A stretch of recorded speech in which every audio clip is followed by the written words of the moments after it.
बिस्मिल्लाहिर्रहमानिर्रहीम वरफ़ाना लका ज़िक्रक सदक़ल्लाहुल अज़ीम। अस्सलाम वालेकुम वरहमतुल्लाहि वबरकातुहू। नाज़रीन, मैं आपका मेज़बान अहमद सत्तर कुरैशी और आपके अपने पसंदीदा प्रोग्राम जिसका उन्वान है आपके सामने लेके हाजिर है। नाज़रीन, प्रोग्राम का उन्वान आपके सामने होता है और प्रोग्राम के अंदर जो कुछ भी मालूमात मैं फराहम करने की कोशिश करता हूँ वो मेरा अपना ज़ाती एनालिसिस, ज़ाती तज्ज़िया, जो कुछ मेरी स्टडी, जो कुछ सोशल मीडिया, जो कुछ न्यूज़ बुलेटिन्स पाकिस्तान की मुख्तलिफ न्यूज़ इदारे एजेंसियाँ शाया करती हैं, जो हमारे बड़े बड़े टीवी एंकर हजरात तज्जिए करते हैं, उन सब का निचोड़ में लाकर आपके सामने पेश करने की कोशिश करता हूँ। आज जो मैं बात करने जा रहा हूँ उससे पहले मैं आपसे गुजारिश करूंगा कि अगर आप अभी तक मेरा चैनल सब्सक्राइब नहीं किया है तो सब्सक्राइब कर लें, और जो प्रोग्राम अगर आपको अच्छा लगता है तो उस पर कमेंट्स भी करें और दूसरे लोगों में भी शेयर भी करें। पाकिस्तान के मौजूदा हालात देखिए। पाकिस्तान जिस दिन से बना है और हमने जब से होश संभाला हम ये सुनते चले आ रहे हैं कि पाकिस्तान इंतहाई मुश्किल दौर से गुजर रहा है। चाहे वो दौर जर्नलिस्ट का हो, चाहे वो दौर सियासी जमातों का हो, चाहे वो जो दौर मजहबी जमातों का हो, इख्तदार में चाहे पीपल्स पार्टी हो, इख्तदार में चाहे मुस्लिम लीग हो, चाहे इख्तदार के अंदर हमारे इदारे एजेंसियां हो, हमें यही सुनने को मिला है कि जनाब पाकिस्तान बड़े मुश्किल दौर से गुजर रहा है। अब पिछले 3.5 4 साल के अंदर एक नई हुकूमत मौजूद वजूद में आई, एक नई पार्टी ने जन्म लिया, नई पार्टी पैदा हुई। अब वो कैसे आई, कहाँ आई, क्यों आई और कौन लेकर आया, वो एक लंबी अलग दास्तान है, उस दास्तान की तरफ मैं नहीं जाता। बहरहाल एक पार्टी, नई पार्टी इख्तियार में आई। अब देखना यह है कि एक नई पार्टी के इख्तियार में आ जाने के बावजूद पाकिस्तान मुश्किल दौर से गुजरता रहा। पाकिस्तान के हालात जू के तू रहे। पाकिस्तान के अंदर ना तरक्की हुई, ना खुशहाली आई, बल्कि महंगाई बढ़ती चली गई। और उस महंगाई को वजह से जो जो साबका हुकूमत थी उसका मोरल गिर कर 30% पर आ गया। लोगों की पसंदीदगी सिर्फ 30% रह गई 90% से। ये सब कुछ क्यों हो रहा है और कौन कर रहा है, क्या अवामिल है, कहाँ से ये सिलसिला चलता है और क्यों कर ये सिलसिला जनाब अली अब तक 70 सालों में नहीं रुक सका। नाज़रीन, इसके ऊपर मैं आपसे आज बात करना चाहता हूं, तो अब आपको दिल थाम के बैठना है। यूं कि इसमें कसूर जो है वो मैं जहां तक समझता हूं वो हमारी पाकिस्तान की आवाम का सबसे ज्यादा है। वो किस तरह से है इस पर अगर हम बहस करने जाएं तो बड़ी लंबी बहस छिड़ जाएगी। मुख्तसर सी बात जो अगर आपकी समझ में उतर आ जाए और मेरी बात आपके दिल में उतर जाए कि हमारे ऊपर जब भी किसी भी हुकूमत ने जिस तरह का भी जुल्म किया, हम खामोशी से उस जुल्म को पी गए। हम महंगाई महंगाई महंगाई, बेरोजगारी बेरोजगारी और जनाब लाकानूनियत लाकानूनियत, अदल इंसाफ नापेद और अदम तहफ़्फ़ुज़, इन तमाम चीजों का मुसलसल 70 सालों में शिकार रहे। लेकिन कभी भी हम, सिवाय जो हम ये नजर आया, जो हमने सुना, देखा नहीं सुना, कि 65 की जंग में कौम जो है वो एक हो गई थी। उसके बाद 2005 के जलजले के अंदर कौम एक हो गई थी। तो क्या कोई आफत और पाकिस्तान के ऊपर और कोई अजाब, नाउजुबिल्लाह, अल्लाह ताला मेरे मुंह में खाक, के पाकिस्तान के ऊपर आए तो ही पाकिस्तान की कौम कौम बनती है, वरना उससे पहले ये भेड़ और बकरियों की तरह से जो है वो चरते रहते हैं। हर एक के अपने मकासद हैं और हर एक ने जनाब अली अपनी सिंत खुद तयन की हुई है। वो बगैर किसी सोचे समझे, बगैर किसी क्या नाम है हिचकिचाहट के, वो अपनी सिंध की तरफ दौड़ता चला जा रहा है। उसको पता ही नहीं कि आगे मेरी मंजिल है कि नहीं है। अच्छा, इन तमाम चीजों के साथ साथ जो चीज एक और नजर आई है मुझे देखने में, वो ये कि हमारे यहाँ जो लोग कहते हैं ना भेड़ चाल, कि एक भेड़ जिस तरफ गई उस तरफ चलते चले गए। जो हमने प्रैक्टिकली देखा, अपनी लाइफ के अंदर देखा, सही है। रोटी कपड़ा मकान का नारा लगा, कौम उसके पीछे चली गई। फिर जनाब अली सिंध की बात करूंगा, खास तौर से अजबियत का नारा लगा, कौम उसके पीछे चली गई। फिर सिंधी, पंजाबी, बलोची, महाजिर, पख्तून सब उसके पीछे चले गए। ये जिया का नारा था। रोटी कपड़ा मकान का नारा जनाब अली जुल्फकार अली भुट्टो का था। फिर उसके बाद जनाब अली अल्ताफ हुसैन साहब तशरीफ लाए, उन्होंने माजिर कौम को जनाब सिर्फ एक नारे के पीछे लगा दिया और बड़ी कामयाबी हासिल करी। यानी उर्दू बोलने वालों का जितना बड़ा भारी मैंडेट उस शख्स को मिला जो कि बानियान पाकिस्तान की औलादों में से थे, किसी और को नहीं मिला। लेकिन उसका रिजल्ट भी कुछ नहीं निकला। इसके बाद जनाब अली एक और नारा आया, और वो नारा यह था सबसे पहले पाकिस्तान। वो नारा था जनाब परवेज मुशर्रफ साहब का। उस नारे के पीछे कौम चली गई। बड़े बड़े लोगों को मैंने देखा कि जनाब अली परवेज मुशर्रफ के शहर में मुब्तला हो गए। और जनाब अली हासिल क्या हुआ, अवाम को क्या रिलीफ मिला, ये मुझे आप बताइए। कोई हमारे जो इदारे हैं, देखिए सारे इदारे हमारे हैं, चाहे वो सिविल इदारे हो चाहे वो अस्करी इदारे हो, सारे इदारे पाकिस्तान के इदारे हैं और पाकिस्तान की अवाम के टैक्स से चलते हैं। चाहे अदलिया हो, वो पाकिस्तान की अवाम की टैक्स से उसकी तनख्वाहें दी जाती है। चाहे हमारे अस्करी इदारे हो, पाकिस्तान की अवाम के टैक्स से जनाब अली वो फलते फूलते और जवान और तनावत दरख्त बनते नजर आ रहे हैं। एटम बम बना तो भी पाकिस्तान की आवाम के टैक्सेस से जनाब अली उसके ऊपर सारे अखराजात हुए। और पाकिस्तान के अंदर सेमरीन बन रही है, गौरी बाबर और दूसरे मिसाइल बन रहे हैं, तो वो भी पाकिस्तान की आवाम के टैक्स से बन रहे हैं। अच्छा, ये सब चीजें बताइए आप हमें। जो एटम बम बना वो भी पाकिस्तान की आवाम के टैक्स से बना। ये सारी चीजें जो बनी है पाकिस्तान की आवाम के टैक्स से बनी है, यानी पाकिस्तान की आवाम इसमें 100% शेयर होल्डर है। 100% शेयर होल्डर पाकिस्तान की आवाम है इन तमाम चीजों के अंदर। जो 100% शेयर होल्डर है, उसका पाकिस्तान के अंदर क्या उसका इमेज है, उसको पाकिस्तान के अंदर क्या तहफ्फुज हासिल है, उसको पाकिस्तान के अंदर क्या मुकाम हासिल है, बताइए मुझे आप। पाकिस्तान की आवाम की कोई पाकिस्तान के अंदर हैसियत है? अगर कोई नौजवान जो डिग्री होल्डर है किसी भी इदारे से तालीमी इदारे से पाकिस्तान के, उसके लिए क्या तहफ्फुज है? मास्टर डिग्री की है क्या तहफ्फुज है? पीएचडी की है क्या तहफ्फुज है? कुछ भी नहीं है। जो जो पाकिस्तान की आवाम के टैक्स से पल रहे हैं उनको तहफ्फुज हासिल है। अब बताता हूं मैं क्या तहफ्फुज हासिल है। आपको नौकरी मिली है, नौकरी मिलने के बाद आपको पेंशन भी मिलती है, ताहयात पेंशन मिलती है। आप मर जाते हैं, आपकी बेवा को ताहयात पेंशन मिलती है। ये तहफ्फुज हासिल है। जो बिजनेसमैन तबका है, बिजनेस कर रहा है, अरबों रुपए टैक्स दे रहा है सालाना पाकिस्तान को, तो उसको क्या तहफ्फुज हासिल है? तो गवर्नमेंट ने ऐसी पॉलिसी निकाली है कि जिसने जनाब अली मुसलसल 5 साल तक जनाब अली 1 लाख या 5 लाख या 10 लाख टैक्स दिया है, जिस फर्म ने, जिस जिस इदारे ने, जिस शख्स ने, उसको अगर खुदा न खास्ता कोई हादसा पेश आ जाता है तो उसको पाकिस्तान की गवर्नमेंट ये तहफ्फुज देगी? कुछ भी नहीं है। जो पाकिस्तान के लिए मैन्युफैक्चरिंग कर रहे हैं, जो एक्सपोर्ट होती है, उनको क्या तहफ्फुज दिया है पाकिस्तान गवर्नमेंट ने? अगर उनके साथ कोई हादसा रूनुमा हो जाता है, उनको क्या तहफ्फुज है? कुछ नहीं है। लेकिन जो पाकिस्तान गवर्नमेंट के मुलाजमीन है उनको तहफ्फुज हासिल है। अच्छा, फिर ये आम गवर्नमेंट मुलाजमीन के लिए ये तहफ्फुज है कि तनख्वाह मिल रही है, पेंशन मिल रही है जनाब अली। और शख्स मर गया, मर्द मर गया तो उसकी बीवी को तायात जो है पेंशन मिलेगी। और जज साहिबान की तनख्वाहें जो है वो आम गवर्नमेंट सर्वेंट के, जो 18-20 ग्रेड का अफसर है,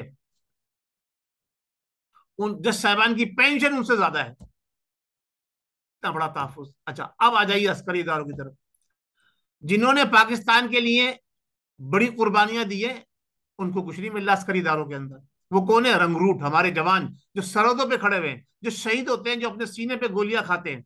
चाहे वो कारगिल का इश्यू हो, चाहे वो अभिनंदन की गिरफ्तारी हो, चाहे जनाब अली वो 73 का सानिया हो, वो अपने सीने पे गोली खाने वाले, उनको क्या मिलता है? आपको आटे में नमक के बराबर।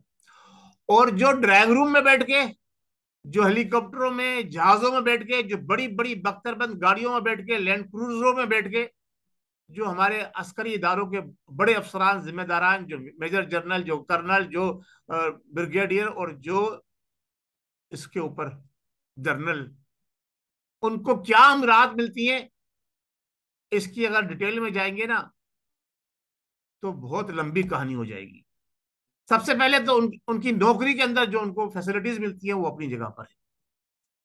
नौकरी के बाद, अब आपने जहाज पर जंग लड़ी हो या ना लड़ी हो, माले गनीमत, माले गनीमत जब बढ़ता था कि जब कोई जंग लड़ी जाती थी और उस जंग के अंदर जो माले गनीमत हाथ आता था, तो वो जो जंग में हिस्सेदार हुआ करते थे, जो सिपहसालार हुआ करते थे, जो जंग के अंदर हिस्सा लेते थे, जवान होते थे, उनको माले गनीमत में ज्यादा हिस्सा मिलता था। लेकिन यहाँ जंग में का माले गनीमत तो छोड़ दीजिए, यहाँ जनाब अली पाकिस्तान को ही अपना माले गनीमत बनाया हुआ है। इन लोगों ने ऐसे कानून बना दिए हैं कि जनाब अली अगर कर्नल भी रिटायर होगा या और मेजर भी रिटायर होगा और जनरल रिटायर होगा, तो जनाब हजारों एकड़ के हिसाब से उसको जमीनें मिलती है। किस खाते में मिलती है? क्या वो तनख्वाहें नहीं लेते? क्या वो इमरात नहीं लेते? क्या वो बेनिफिट नहीं लेते जो सारे दूसरे मुलाजिम गवर्नमेंट के जो है उनको मिलती है? वो सब मिलती है। लेकिन ये किस खाते में, किस खुशी में दी जा रही है? जनाब आधा पाकिस्तान तो मैं ये समझता हूं कि जब से पाकिस्तान बना है, आधा पाकिस्तान की जमीन तो इसी तरह से बढ़ गई है माले गनीमत के तौर के पर। तो ये पाकिस्तान बनाया किसने था? उनको माले गनीमत में से क्या हिस्सा मिला? पाकिस्तान बनाया था पाकिस्तान की अवाम ने। पाकिस्तान बनाया था बर सगीर पाको हिंद के जवानों ने, कायदे आजम की आवाज पर लब्बैक कहते हुए, उलमा इकराम ने उनकी आवाज पर लब्बैक कहते हुए उनको क्या दिया? वो तो अपनी जायदाद और जमीनें, घर बार वहां छोड़कर आए। उन्हें तो कुछ नहीं मिला और अभी भी कुछ नहीं मिलता उन्हें। सिविलियन है, जिसको जिसको हमारे बाज अस्करी इदारों के बड़े जिम्मेदारान बड़े मजाकिया अंदाज में गाली देके कहते हैं, मैं वो लफ्ज अदा नहीं करना चाहता यहाँ पर।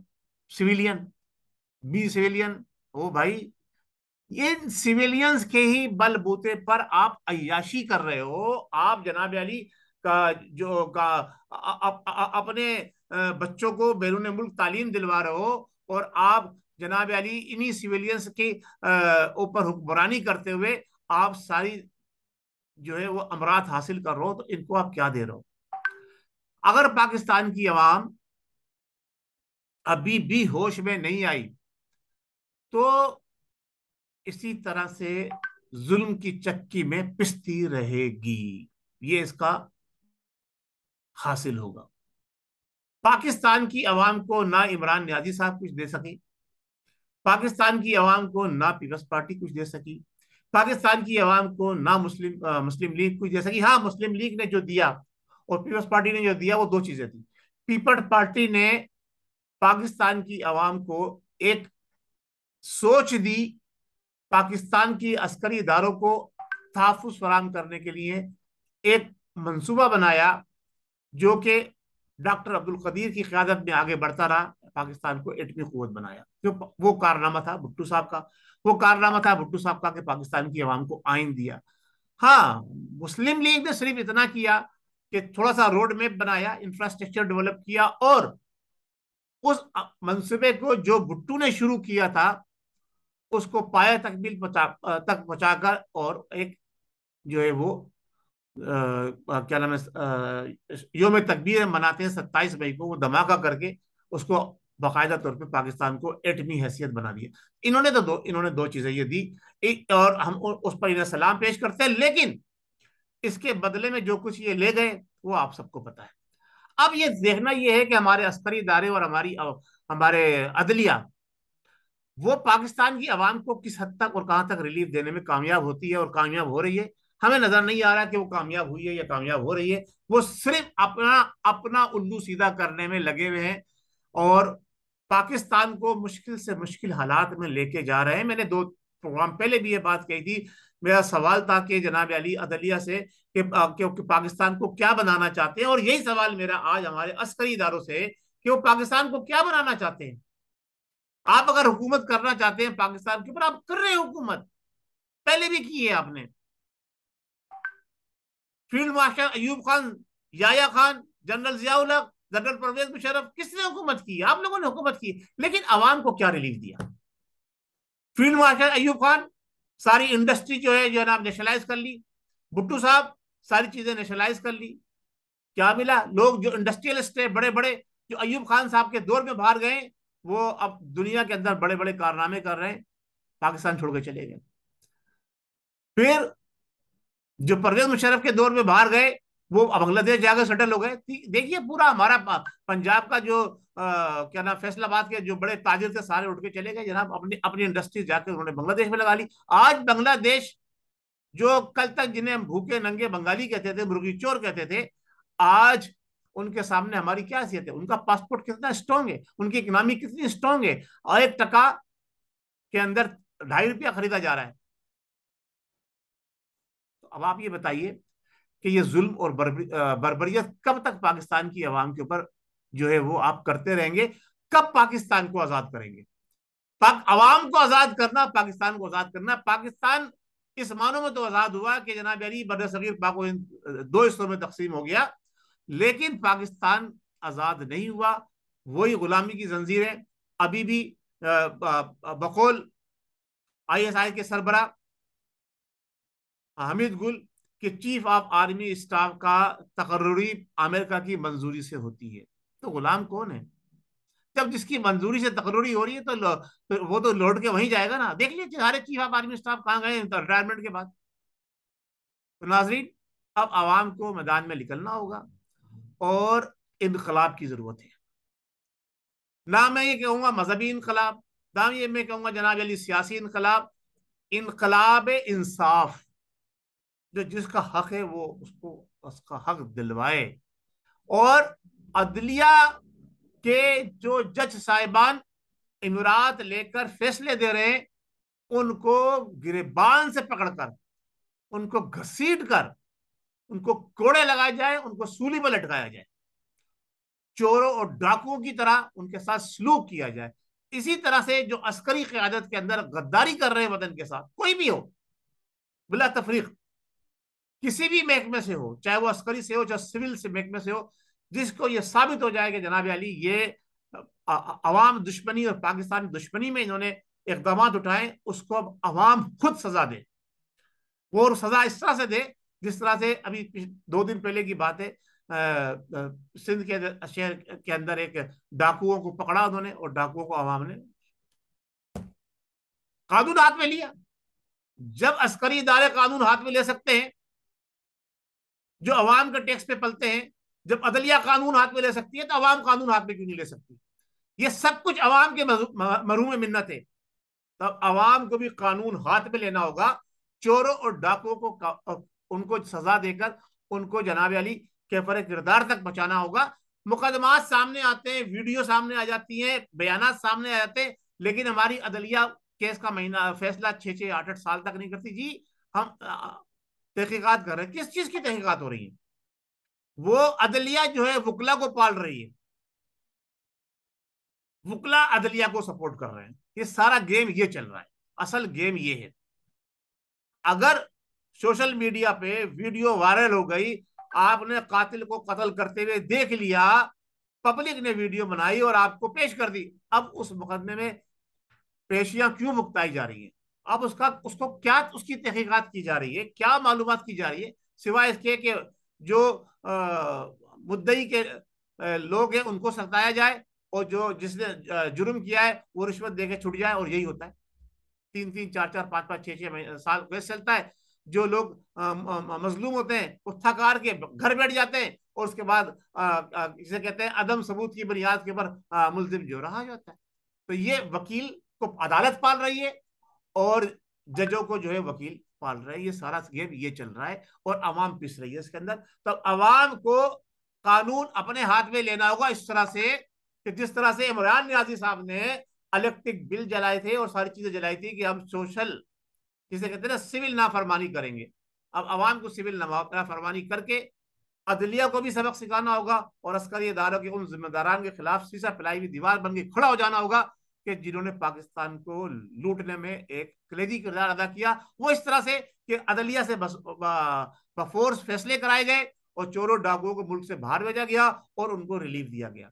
जो लोग पाकिस्तान ना खपे, पाकिस्तान मुर्दाबाद, पाकिस्तान के परचम को जमीन पैरों तले रोनते नजर आ रहे हैं, वो आजाद घूम रहे हैं। और जो लोग पाकिस्तान के लिए कुर्बानियां देते हैं उनको पाबंदी सलासिल कर दिया जाता है। नाज़रीन, मेरा प्रोग्राम तवील हो गया, मेरा आज का प्रोग्राम का उन्वान आप खुद चुन लीजिएगा। मैं सिर्फ इतना कहूंगा कि अवाम होश के नाखून ले, अवाम को अब कुछ ना कुछ करना होगा, वरना हमारी नस्लों की पाकिस्तान के अंदर कोई बका नहीं है, चाहे वो किसी भी रंग से हो, चाहे वो किसी भी नस्ल से हो, चाहे वो किसी भी जबान से हो। बहुत शुक्रिया। पाकिस्तान जिंदाबाद।